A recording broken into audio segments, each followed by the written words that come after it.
society, especially other women, will see the woman. That's why women don't date down, they date up.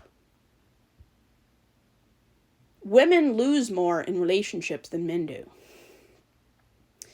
And it's sad that the world religions we have, Christianity, Islam, Hinduism, Muslim,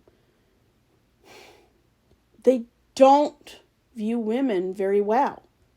Their governments don't view women very well. There's a reason why the most dangerous places on this planet are countries in the Middle East, and especially India.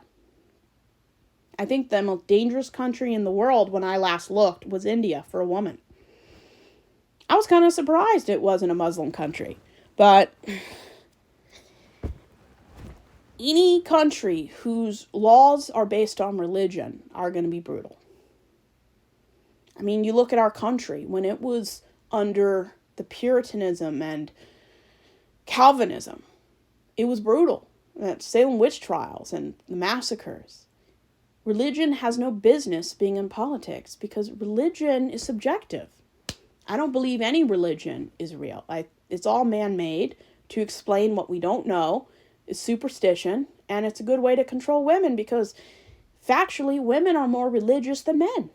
So if they can invent a religion, it's easier to control women. At least socially and historically, it's been easier to control women when religion is involved versus no religion. That's why atheistic, humanistic countries in the modern world are the most progressive and have the highest longevity, life, and appreciation for women. That's why any country that doesn't appreciate women doesn't last. That's why the Romans and the Greeks didn't last. Because of the way they treat slaves, women, and the vulnerable. Countries that take care of women and children and culture respect for the LGBTQ plus group will survive. And atheistic, humanistic countries typically view women as not just an asset, but the future. The future is woman. Because we've seen the past of when it's men.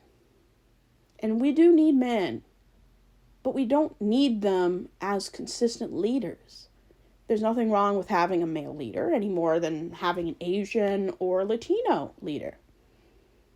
But where there is a lot of white, cis, heterosexual men, that's where the racism and the white privilege, the sexism, all the worst traits that we have in American and world history are found. Because that's where the privilege comes from. And hopefully in the next election, in 2028, we'll elect someone who isn't a senior citizen, isn't white or privileged. I mean, would it be so bad to have an Asian president or a trans president? Oh man, that would send the MAGAs off the deep end. That might be funny. But religion has never viewed women as equal with men. Not consistently. And if there are a few religious sects that do, they're few and far between. But you look at the big three, Judaism, Islam, and Christianity.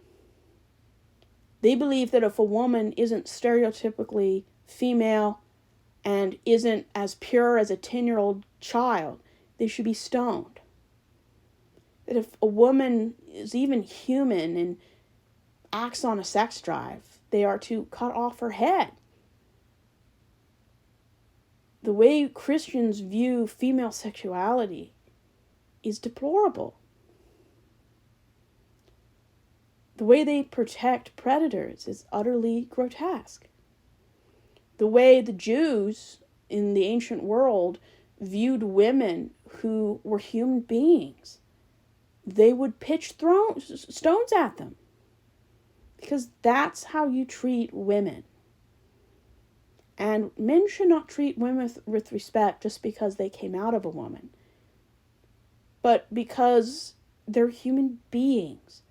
You don't treat women well because they're someone's daughter, someone's sister, and someone's wife. It's because they're a human being. You don't treat someone well because of some man in their life. You don't take a woman's no as no because she's owned by another man. You stop because she doesn't want it. And every man and woman understands consent. They just may or may not care. And until we see womanhood as something beyond what is based on DNA and anatomy, we will always be held back. Because they only want two genders, because it's that much simpler to control whichever gender is less physically able to protect themselves. If women were physically bigger and stronger, men wouldn't be in charge, because women, from what I've learned in studying world history, most of the most famous, dynamic, best rulers we have ever had were women. And there were some men too. But almost every queen of England, except for Bloody Mary, have been the best rulers in British history. I mean, we need more women as leaders. We need more leaders that aren't stereotypically cis, hetero men, white especially.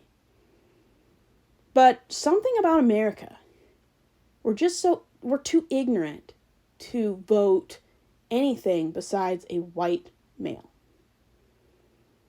And the biggest, most influential Republican groups are Baptists, Methodists, and all these groups that just don't have a great opinion of women.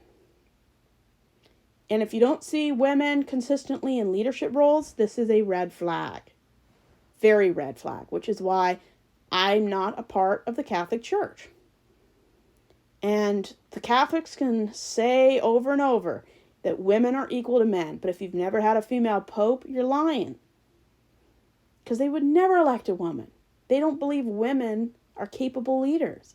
They don't view women as having equal respect and dignity compared to men.